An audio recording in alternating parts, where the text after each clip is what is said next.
Welcome back. Ozempic is the weight loss drug everyone seems to be talking about lately, but big changes are potentially coming to another popular drug, Wegovy. The makers of the weight loss injection Wegovy say new trials showed the pill version of their drug helped patients lose significantly more weight and regulated blood sugar better than previous drugs. The company plans to submit the pill for FDA approval later this year. Joining me now is physician at the LSU School of Medicine, Dr. Corey Hebert, and Director of Neurology at Hudson Medical and Wellness, Dr. Thomas Pitts. Thank you to you both for being here. Dr. Hebert, I want to start with you. We hear, of course, a lot about Ozempic. Now we're bringing Wegovy into the mix. Describe the difference between them. Is one maybe safer than the other?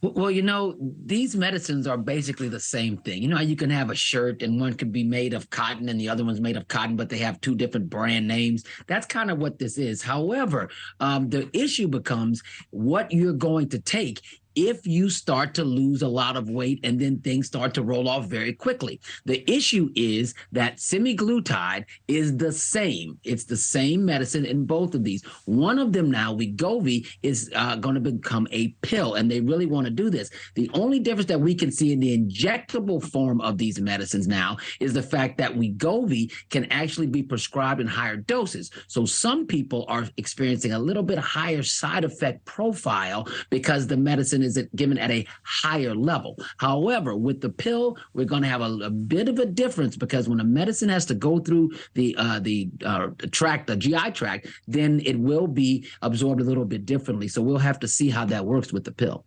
Yeah, Dr. Pitts, I want to get your take on this. Wegovy in the form of a pill. Your thoughts?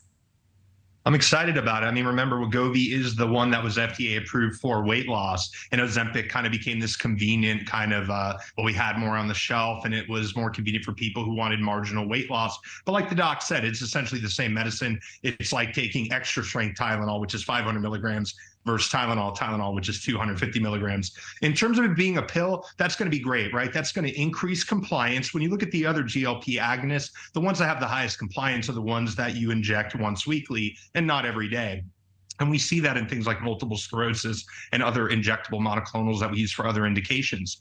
But what I can tell you is that when you inject things into the skin, and I did the do not squeeze my arm movement, talking about sub-Q being a bad way to inject. We don't do the Hep B injection anymore because we know in the fat, there's a higher chance that these autoenzymes will cleave the molecule. There's also a poor blood supply, and there's also injection site reactions due to poor blood supply and intake in the skin. So I'm not surprised to see that early case reports show that we're seeing more weight loss when it's ingested through the gut, which will be metabolized through the bloodstream. But like the doc said, we gotta see as time moves on here. Yeah, I also want to ask really quickly, Dr. Hebert, there's some new analysis that shows most users who are using Wegovy stop using it after about a year. Is this because most people are really just using it as a quick fix? Yes, welcome to America. Yeah, most people are using it as a quick fix, and we're fully aware of that.